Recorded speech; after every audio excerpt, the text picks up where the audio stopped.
आज हम करेंगे ट्रांसमिशन मीडिया कंप्यूटर नेटवर्क के बारे में बात कर रहे हैं।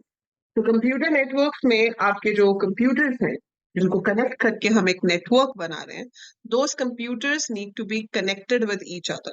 तो उन डिवाइसेस को, उन कंप्यूटर्स को जो आपके नेटवर्क का पार्ट है, उनको हमें आपस में कनेक्ट करना होता है so that they can share the information, they can share the resources.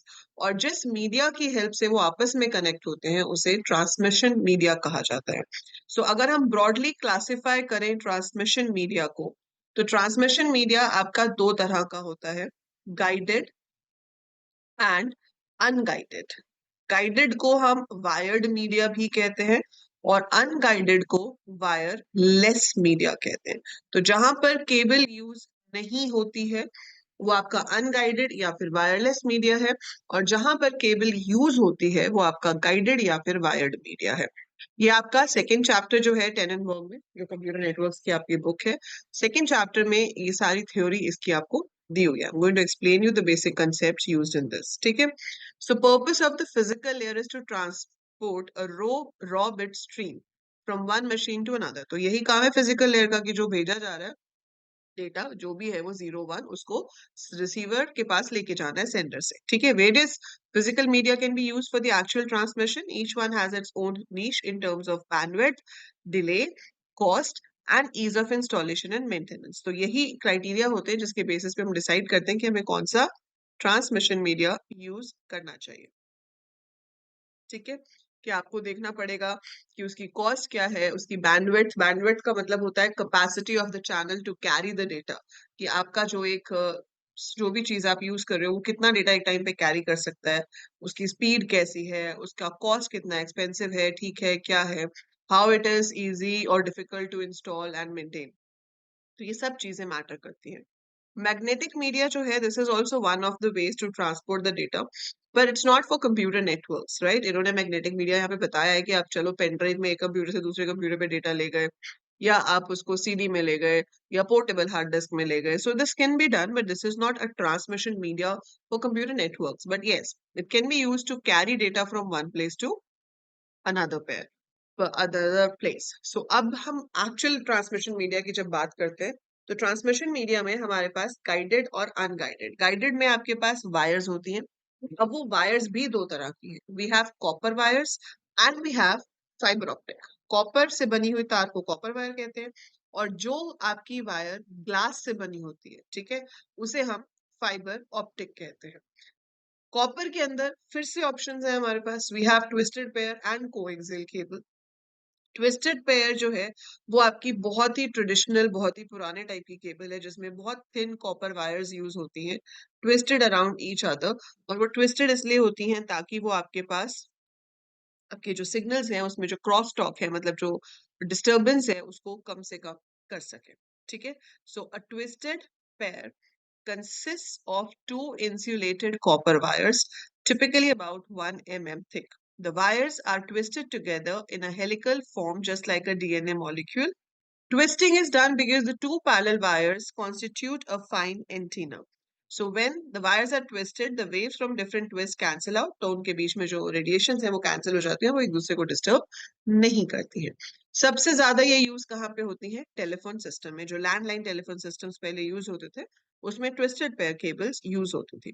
They can run several kilometers without amplification, but for longer distances, repeaters are needed. मतलब जब आपका कोई भी सिग्नल ट्रैवल करता है, ठीक है, एक पर्टिकुलर फ्रीक्वेंसी पे, तो कुछ डिस्टेंस जाने के बाद वो फ्रीक्वेंसी लूज होनी शुरू हो जाती है। तो बीच में हमें एक स्पेशल डिवाइस चाहिए होता है जिसे एम्पलीफायर या फिर रिपीटर कहते हैं, जो उसको उसकी ओरिजिनल फ्रीक्वेंसी पे वापस बूस्ट करता है। सो ये आपको काफी डिस्टेंस के बाद जरूरत पड़ती है ट्विस्टेड पेयर में, काफी देर तक ये आपके डेटा को सेम फ्रीक्वेंसी पे ले जाता है, काफी किलोमीटर्स तक। So when many twisted pairs run in parallel for a substantial distance, such as all the wires coming from an apartment building to the telephone company office, they are bundled together and encased in a protective sheath. The pairs in these bundles would interfere with one another if it were not for the twisting. The twisting है इसलिए वो आपस में interfere नहीं करते। This can be used for transmitting both analog as well as digital signals. Analog मतलब जो अभी मैंने आपको डायग्राम बना के दिखाया, digital signal ये होता है which goes in 0 and 1 form. The bandwidth depends on the thickness of the wire and the distance traveled. ठीक है, but several megabits per second can be achieved for a few kilometers in many cases. तो ये basically आपकी ज्यादा expensive नहीं होती, कम expensive होती है, तो रीजनेबली गुड होती है कि एक डिजायरेबल कॉस्ट में आप अच्छा नेटवर्क इसके थ्रू एस्टैब्लिश कर सकते हो। इसमें भी दो तरह की ट्विस्टेड पेयर कॉमनली यूज होती है, एक है कैटेगरी 3 और एक है category 5। So category 3 twisted pair consist of two insulated wires gently twisted together. For such pairs, four such pairs are typically grouped in a plastic sheath to protect the wires and keep them together. ठीक है, जब आपके पास ये 1988 तक यही ज्यादा use होती थी। 1988 के बाद हमारे पास मोर एडवांस वर्जन आ गया जिसे कैटेगरी 5 कहते हैं। They are similar to category 3 but with more twist per centimetre which result in less cross talk and a better quality signal over longer distances, making them more suitable for high speed computer communication.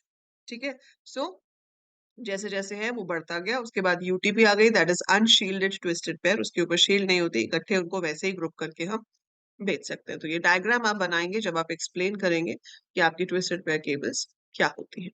Second copper wire जो है आपकी वो है coaxial cable. This is a thick copper wire. ठीक है, सो ये जो transmission media है इसमें थिक कॉपर वायर यूज होती है। It has better shielding than twisted pair, so it can span longer distances at higher speeds. ठीक है, इसमें भी हमारे पास दो तरह की जो है कोएक्सियल केबल यूज होती है, एक होती है बेस बैंड, एक होती है broadband. One kind is 50 ohm cable is commonly used when it is intended for digital transmission of the data. 75 ohm cable use होती है for analog transmission of the data, जो आपके TV और internet के लिए use होती है, जो ब्रॉडबैंड इंटरनेट कनेक्शन में हम यूज करते हैं। This distinction is based on their historical rather than technical factors. ठीक है, उसका आपको डिटेल में जाने की जरूरत नहीं है।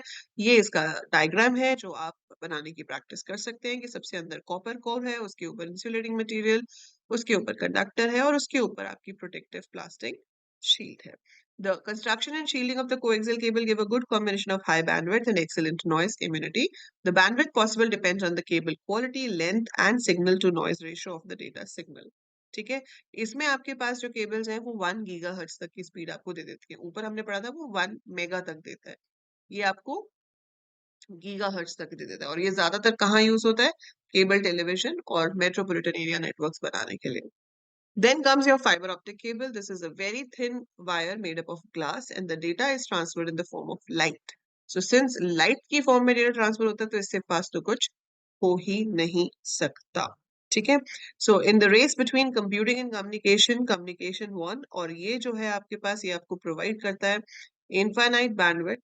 ठीक है, इसमें आप बहुत ज्यादा डेटा सेंड कर सकते हो at a very high speed and it has three main components. So an optical transmission system has three key components: the light source, the transmission medium, and the detector. So conventionally इसमें क्या होता है? Pulse of light indicates a 1 bit and absence of light indicates a 0 bit. So the transmission medium is an ultra thin fiber of glass. The detector generates an electrical pulse when light falls on it. By attaching a light source to one end of an optical fiber and a detector to the other, we have unidirectional data transmission system. मतलब एक side का data जो है वो transfer हो सकता है। अगर आपके पास दोनों तरफ सेंडर और डिटेक्टर है तो वो बाई डायरेक्शनल भी हो सकता है। ठीक है, सो यहाँ पर आपकी जो फाइबर ऑप्टिक है वो आपकी बेस्ट ट्रांसमिशन मीडिया माना जाता है। इसमें रिफ्लेक्शन जो है वो इंटरनल होती है, हमारा डेटा लूज नहीं होता है, it is very fast, bandwidth is very high, तो वो सारे बेनिफिट्स आपके पास इसमें आ जाते हैं। सो ये है आपके पास actual transmission of light through fibre. Optical fibres are made of glass which in turn is made from sand, an inexpensive raw material available in unlimited amounts. Glass making was known to the ancient, ये theory है, ये नहीं करनी ना ये लिखनी होती है कि ग्लास कैसे बन रहा था, आपको बस ये बताना है कि इसके अंदर ट्रांसमिशन कैसे होता है। ठीक है, एटीन्यूएशन क्या होता है? Attenuation is the distance which communication media travel जब उसके सिग्नल्स जो हैं वो लूज होने शुरू हो जाते हैं। तो जितने दूरी कवर करने के बाद उसके सिग्नल्स लूज होने शुरू हो जाते हैं उसे हम एटीन्यूएशन कहते हैं। और उसको हम कैलकुलेट कैसे कर सकते हैं? 10 log base 10 transmitted power divided by received power. So that helps you to find the attenuation of a particular transmission media, वो चाहे ट्विस्टेड पेयर हो, कोएक्सियल केबल हो या आपकी फाइबर ऑप्टिक हो। ठीक है, आपको कैलकुलेट करने के लिए नहीं आती है, आपको सिर्फ पता होना चाहिए कि एटीन्यूएशन क्या होता है। फाइन, फाइबर केबल का डायग्राम कुछ इस तरह से दिखेगा आपका। So this is how you have to show the diagram of a fiber optic cable. क्योंकि अगर आपको इसमें काफी बड़ा नोट लिखने के लिए आ जाता है, so you should be able to make diagrams also about all this. ठीक है? So ये हमारे पास इसके मेन पॉइंट्स हो गए. फाइन. उसके बाद यहाँ पर आपको इसके बारे में कुछ और जानकारी दी गई है, वो आप पढ़ भी सकते हो, छोड़ भी सकते हो, दैट्स अप टू यू. ठीक है. Data rate, fibre type, multimode, LED. ठीक है. इसमें दो तरह के हमारे पास फाइबर ऑप्टिक है, एक एलईडी, एक सेमीकंडक्टर लेजर. एलईडी वाले में डेटा रेट कम होता है, सेमीकंडक्टर में ज्यादा होता है. फाइबर टाइप इसमें मल्टी मोड है, इसमें मल्टी और सिग्नल दोनों हो सकता है. एलईडी सिर्फ शॉर्ट डिस्टेंस के लिए यूज होती है, सेमीकंडक्टर लेजर लॉन्ग के लिए यूज होती है. एलईडी लॉन्ग लाइफ होती है, सेमीकंडक्टर लेजर शॉर्ट लाइफ होती है, चेंज करने पड़ते हैं कंडक्टर्स आपको. टेम्परेचर सेंसिटिविटी माइनर है, इसकी सब्सटेंशियल है, ये काफी फिर भी मेंटेन कर लेता है. ये लो कॉस्ट है एलईडी, और सेमीकंडक्टर लेजर एक्सपेंसिव है. The receiving end of the optical fiber consists of photodiode which gives off an electrical pulse when struck by the light that we have already discussed. ठीक है. फिर fibre optic networks बन सकते हैं. Obviously जो fibre optic cables को use करके बनेंगे वो आपके फाइबर ऑप्टिक नेटवर्क्स होंगे. फाइन. सो ये अब एक इंपॉर्टेंट चीज आ जाती है, comparison of fibre optic and copper wire. So comparison of fibre optic and copper wire, ये एक ऐसा क्वेश्चन है जो हर किसी से पूछा जाता है जो कंप्यूटर नेटवर्क्स पढ़ रहा है, चाहे आप किसी भी स्टैंडर्ड में हो, चाहे आप स्कूल में हो, कॉलेज में हो, इंटरव्यू का क्वेश्चन दे रहे हो. So always you might be asked, ये इसका पूरे पूरे चांसेस होते हैं पूछे जाने के कि भाई क्या डिफरेंस है fibre optic and copper wire में. सो यहाँ से आप इसके डिफरेंसेस जो है वो मेन कर सकते हैं. ठीक है.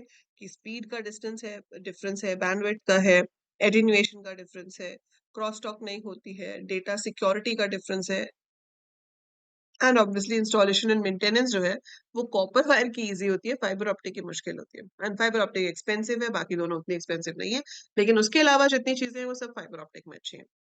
So पहला क्या है? To start with, it can handle much higher bandwidths than copper. This alone would require its use in high-end networks. Due to the low attenuation, repeaters are needed only about every 50 kilometers on long lines versus about every 5 kilometers for copper. A substantial cost saving. Fiber also has the advantage of not being affected by power surges, electromagnetic interferences, or power failures. Nor is it affected by corrosive chemicals in the air, making it ideal for harsh factory environments. Oddly enough, telephone companies like fiber for a different reason. It is thin and lightweight. Many existing cable ducts are completely full, so there is no room to add new capacity. Removing all the copper and replacing it by fiber empties the ducts, and the copper has excellent resale value to copper refiners who see it as very high grade ore. तो copper ये तो है नहीं कि वो wires waste हो जाएंगी, वो फर्दर आगे सेल हो जाती है. Finally, fibers do not leak light and are quite difficult to tap. These properties give fiber excellent security against potential wire tapers, जो आपकी वायर टैप करके हैकिंग करने की कोशिश करते हैं, उससे आपकी फाइबर ऑप्टिक आपको बचा लेती है. डाउनसाइड क्या है इसकी? कि fibre is less familiar technology requiring skills not all engineers have. अब ये बुक का जो एडिशन है ये बहुत पुराना है. ठीक है. It is very old edition. उस टाइम पे फाइबर ऑप्टिक की टेक्नोलॉजी इतनी ज्यादा कॉमन नहीं थी, पर आज की डेट में fibre optic is very common. अब तो आपके पास आपका ब्रॉडबैंड इंटरनेट भी फाइबर से आ रहा है. We have Jio fibre, we have Airtel Xtreme, and there are many other companies जो आपको फाइबर की हेल्प से इंटरनेट प्रोवाइड कर रही है, and it is available at a very reasonable price. तो ये जब बुक पब्लिश हुई है उस टाइम पे स्किल बहुत महंगी थी फाइबर की, लेकिन आज की डेट में उतनी महंगी नहीं है क्योंकि टेक्नोलॉजी बहुत एडवांस हो गई है, and many people are knowledgeable and they know how to work with fibre optic. तो हर हाल में फाइबर ऑप्टिक जो है हमारी वो कॉपर वायर से बेटर है. सो ये तो आपके थे सारे ट्रांसमिशन मीडियाज जिन्हें हम गाइडेड ट्रांसमिशन मीडियाज में काउंट करेंगे. अब ऐसे ही हमारे पास वायरलेस ट्रांसमिशन है जिसे हम अनगाइडेड ट्रांसमिशन मीडिया कहते हैं. So we will be discussing soon that what are the various wireless transmission media. So this was all about your guided media और वायर्ड ट्रांसमिशन मीडिया.